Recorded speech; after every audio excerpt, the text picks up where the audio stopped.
భద్రాద్రి కొత్తగూడెం జిల్లాలో వ్యవసాయ శాఖ మంత్రి తుమ్మల నాగేశ్వరరావు సీతారాం ప్రాజెక్టుకు సంబంధించిన పంప్ హౌజ్లను పరిశీలించారు. ఇప్పటికే ఇరిగేషన్ ఎలక్ట్రికల్ డిపార్ట్మెంట్ పనులు పూర్తయ్యాయి.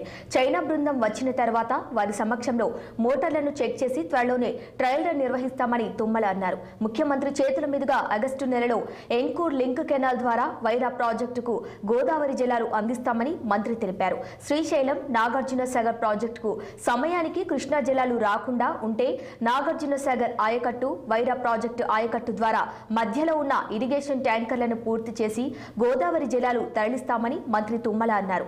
ఉమ్మడి ఖమ్మం జిల్లాలోని మొత్తం 10 లక్షల ఎకరాల ఆయకట్టుకు నీరు అందించాలని ప్రభుత్వ కోరిక, నా కోరిక కూడా అదే అని మంత్రి తుమ్మల నాగేశ్వరరావు తెలిపారు. మిగతా పనులన్నీ మనం చేయాల్సినవన్నీ చేస్తున్నాం, కానీ ఆ మోటార్లకు సంబంధించిన మెయిన్ ఆన్ చేసేది మాత్రం చైనా కంపెనీ, ఆ కంపెనీ వాళ్ళే రావాలి. ఇప్పుడు మనకి మెయిన్ పంప్ హౌస్ దీనికి ఎన్ని కిలోమీటర్స్ వస్తుంది? టోటల్ 100 కిలోమీటర్లు వస్తుందా? ఇప్పుడు 30 వస్తుంది.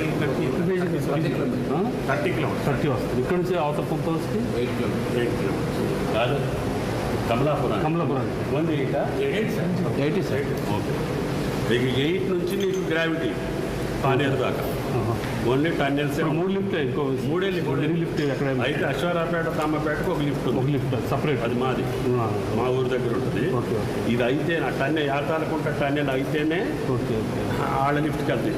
ఆదినాడు గారి రాజమహేంద్రవరంలోని గోదావరి పుష్కర